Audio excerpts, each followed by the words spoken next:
Hello అండి. ఈరోజు recipe వచ్చేసి సేమియా హల్వా అండి. మనము ఎప్పుడు సేమియా పాయసం చేస్తాం కదండీ! అలా కాకుండా ఇలా డిఫరెంట్‌గా సేమియా హల్వా చేసి పెట్టండి. చాలా టేస్టీగా ఉంటుంది.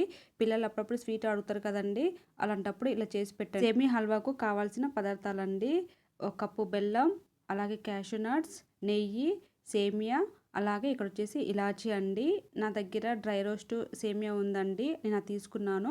మీ దగ్గర ఈ డ్రై రోస్ట్ సేమియా లేకుంటే నార్మల్ సేమియా ఉంటది కదండీ! అది నెయ్యిలో వేయించుకొని నెక్స్ట్ వచ్చేసి ఇక్కడ ఒక కప్పు పాలు కూడా తీసుకోవాలండి. నేను ఒక 2 కప్స్ అలా తీసుకోనండి. ఇంక నెక్స్ట్ వచ్చేసి ఇక్కడ నేను మిక్సీ గిన్నెలో డ్రై రోస్ట్ సేమియా ఉంది కదండీ! ఈ 2 కలిపి మిక్సీలో వేసేసుకొని మనము మెత్తగా గ్రైండ్ చేసుకోవాలండి పొడిలాగా. చూడండి ఇలా చేసుకోవాలండి. ఇది చేసుకున్నది ఒక కప్పులోకి తీసుకొని పక్కన పెట్టేసుకోవాలి. ఒక కప్పులోకి వేసేసుకున్నానండి. తీసి పక్కన పెట్టేసుకోవాలి. ఆ తర్వాత స్టవ్ పైన బౌల్ పెట్టేసుకొని ఇక్కడ చూయించాను కదండీ ఇంతకుముందు బెల్లం. ఆ బెల్లం వేసేసుకోవాలి. మనకు బెల్లం మెల్ట్ కావాలంటే మనం కొన్ని వాటర్ వేసేసుకోవాలండి. ఆ కొన్ని వాటర్ వేసుకున్న తర్వాత ఒకసారి స్పూన్‌తోన కలుపుకోవాలండి. కలుపుకున్న తర్వాత ఈ బెల్లం అంతా కరిగేంత వరకు మొత్తం కరిగించుకోవాలండి. ఇలా బెల్లం అంతా నీట్‌గా కరిగించుకోవాలండి. మొత్తం మెల్ట్ అయ్యేంత వరకు కరిగించుకోవాలి. చూడండి ఇక్కడ ఆల్మోస్ట్ మొత్తము బెల్లం అంతా కరిగిపోయింది. మనం తీసి పక్కన పెట్టేసుకోవాలండి. ఇది చల్లారనివ్వాలి. ఆ తర్వాత వచ్చేసి స్టవ్ పైన ప్యాన్ పెట్టేసుకొని దాంట్లో నేను ఒక కప్పు సగం పాలు తీసుకున్నానండి. తీసుకున్న తర్వాత అది ఒక పొంగొచ్చేంత వరకు మనం పొంగనివ్వాలండి. ఆ తర్వాతకు ఇంతకుముందు మనం గ్రైండ్ చేసి పెట్టుకున్న సేమియా ఉంది కదండీ! అదంతా తీసి మనం పాలలో వేసేసేయాలండి. వేసిన తర్వాతకు చూడండి ఇక్కడ అది లంప్స్ కట్టకుండాగా నీట్‌గా కలుపుకోవాలండి. ఇక్కడ చూడండి మొత్తము అసలు అంటే లంప్స్‌లా ఉంటాయి కదండీ! అలా కూడా లేకుండా నీట్‌గా కలుపుకోవాలి. ఇలా మొత్తం కలుపుకున్న తర్వాతకు దాంట్లో మనం ఇంతకుముందు పక్కన తీసి పెట్టుకున్న బెల్లం ఉంది కదండీ! అది మొత్తము ఒక స్ట్రెయినర్ తీసుకొని మనం వడగట్టుకోవాలండి. ఇలా వడగట్టుకున్న తర్వాత దాంట్లో మొత్తం పోసుకున్న తర్వాతకు మనము అదంతా నీట్‌గా కలుపుకోవాలండి. చూడండి ఇక్కడ చూపిస్తున్నాను.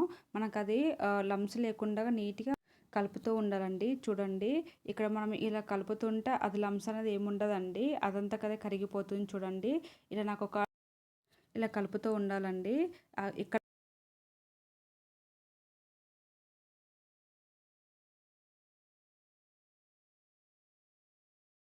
మధ్యలో మనం ఒక 4 స్పూన్స్ అలా నెయ్యి వేసేసుకోవాలండి. ఇక్కడ నేను 4 స్పూన్స్ వేసేసానండి. వేసిన తర్వాత మళ్ళీ ఒకసారి నీట్‌గా కలుపుకోవాలండి. ఆ లంప్స్ లాగా ఉన్నాయి కదండీ! అదంతా కరిగిపోయేంత వరకు కలుపుతూ ఉండాలండి. చూడండి ఇలా కలుపుతూ ఉండాలి.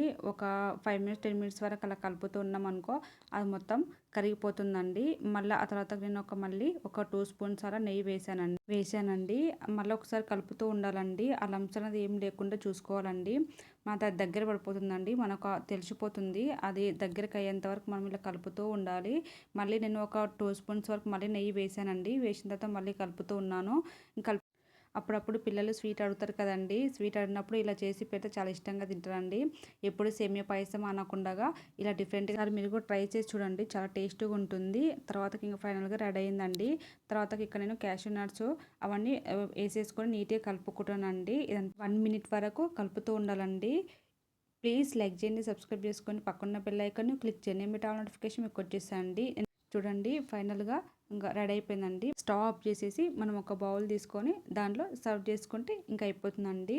పిల్లలు చాలా ఇష్టంగా తింటారండి. సేమియా హల్వా చాలా టేస్టీగా ఉంటుందని మీరు కూడా ట్రై చేయండి. ప్లీజ్ సబ్స్క్రైబ్ చేసుకోండి అబ్బా. Thank you for watching.